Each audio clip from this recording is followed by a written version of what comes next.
But when you talk about James Harden, he might be the worst playoff performer in NBA history.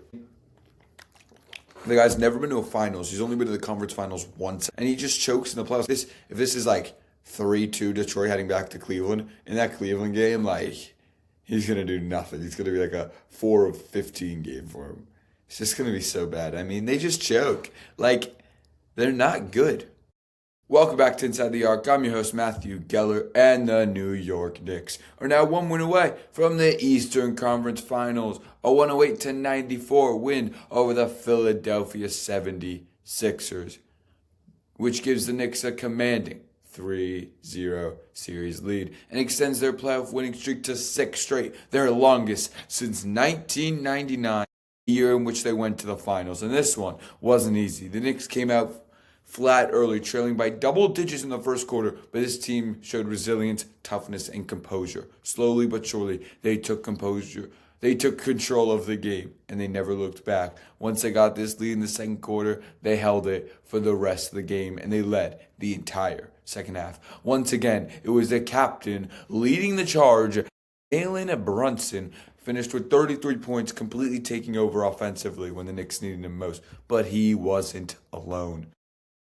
Mikal Bridges contributed. His recent hot streak has been flat out insane. He started off these playoffs flat out terrible, but he scored 23 points and looks like a completely different player right now. And with OG Anunoby out, Landry Shamet stepped up off the bench in a huge way, giving the Knicks 15 big points off the bench in one of his best performances of the year. I mean, he fell out of the rotation, and then he provides 15 points off the bench. It shows that this team has so much depth that anyone off that bench that usually doesn't play can come in and provide huge minutes. This was not a perfect game. It was gritty, hard-fought playoff basketball and a playoff win. And now the Knicks are on the verge of doing something special that they haven't done in a playoff series since 1999, and that is getting a sweep. And they're one game away from finally doing it. Let's get into it. The Knicks would end the first quarter really well. I feel like that set the tone because, like,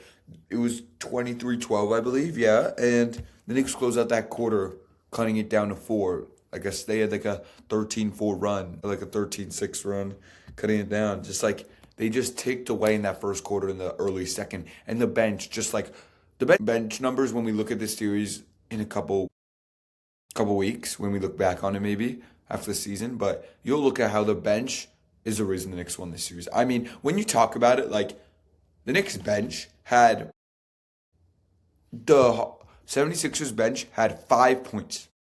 5 points. Landry Shamet, they had 11 points, sorry, Miss Grimes. Landry Shamet outscored their bench alone. It's flat out ridiculous. The bench has been the key X factor. And on the offensive rebounding side, I am proud of how Cat got 4 offensive rebounds. Robinson 2, Clarkson 2, Shamet 2. Those are huge. 13 offensive rebounds compared to their 9. Offensive rebounds are huge. Yeah, let's go to the individual box scores now. Cat would have 8 points. He would be in foul trouble. Still found a way to get 12 rebounds, 7 assists. Found a way to get involved.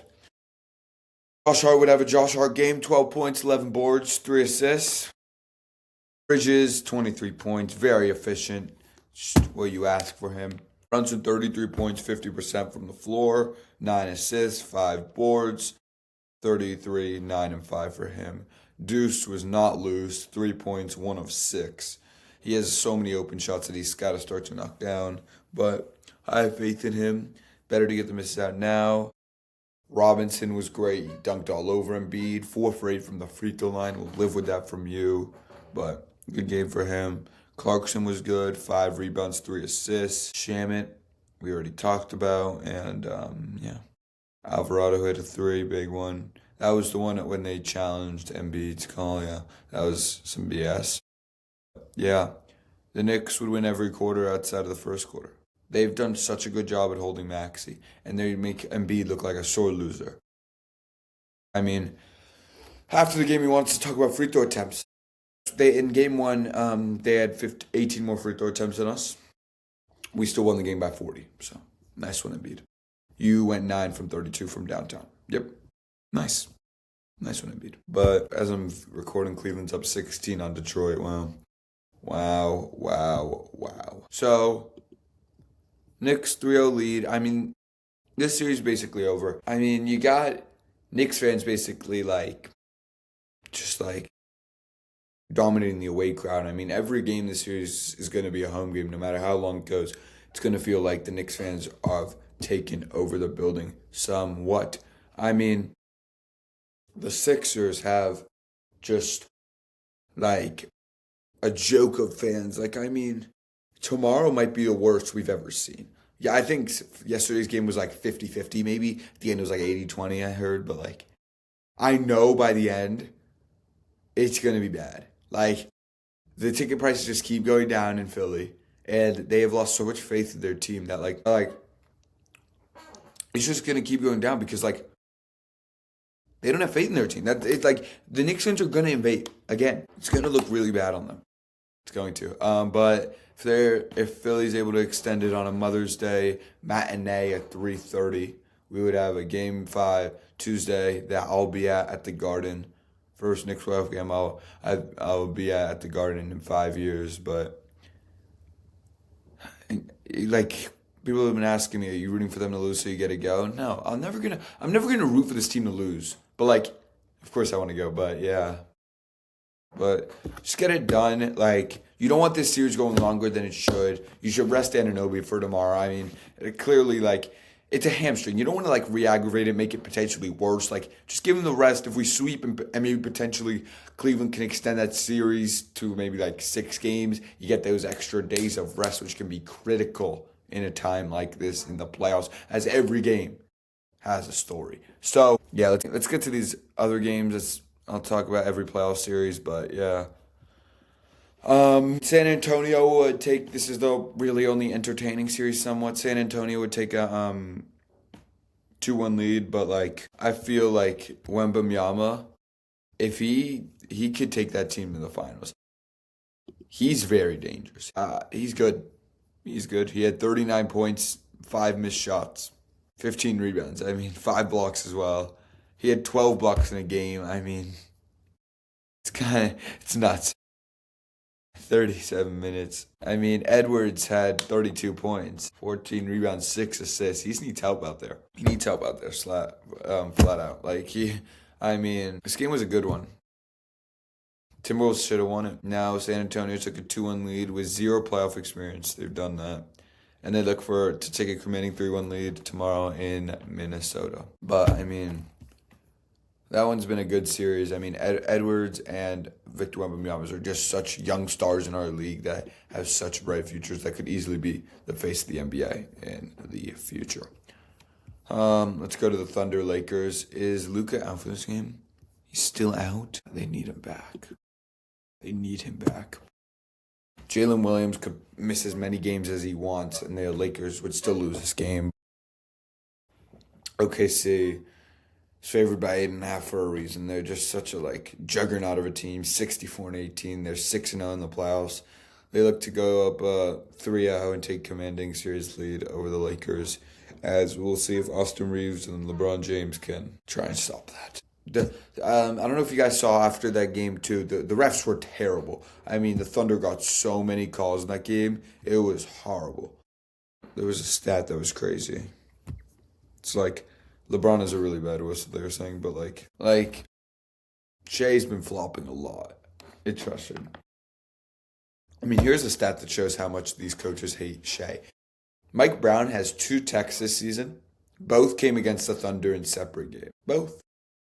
Flat out, the refs just, it's ridiculous, man. And I'll be straight, if the Knicks get lucky with a ref, I'll tell you. The Knicks, maybe in Game 3, got a bit favored by the refs, but in Game 1, they weren't. Flat out. I'll tell you. The Thunder are favorites. Favorites to win the championship and favorites with the refs. So, Thunder are going to win that series in 5 at max. Unless Luka comes back and if it's 2-1 and Luka comes back for Game 4, we'll see. We'll see. If the Lakers can steal tonight, we'll see. We'll see if that changes things. Cavs are up 67-52, 10 minutes to go in the third. But in this series, The one reason that the Cavs aren't going to win this series, one reason is that they're 0-5 on the road in the playoffs. You're never going to win a series when you're that bad on the road. But when you talk about James Harden, he might be the worst playoff performer in NBA history. I mean, the guy's never been to a finals. He's only been to the conference finals once, I think. And he just chokes in the playoffs. Like in a closeout game, if this is like 3-2 Detroit heading back to Cleveland, in that Cleveland game, like he's gonna do nothing. He's gonna be like a 4 of 15 game for him. It's just gonna be so bad. I mean, they just choke. They're not good. And I can't believe the Magic choking that 3-1 lead might be the reason Detroit gets to go to a conference finals. We'll see if Cleveland can flip the script in that series and win 4 out of 5. But yeah. So that's the NBA playoffs. 8 teams left. You got one team trying to hoist Larry O'Brien. 8 teams, 8 different stories, 1 trophy. Thank you guys for watching this episode of Inside the York. I'm your host, Matthew Geller, as the Knicks would get a 94 win, taking a 3-0 series lead. Once again, I am Matthew Geller.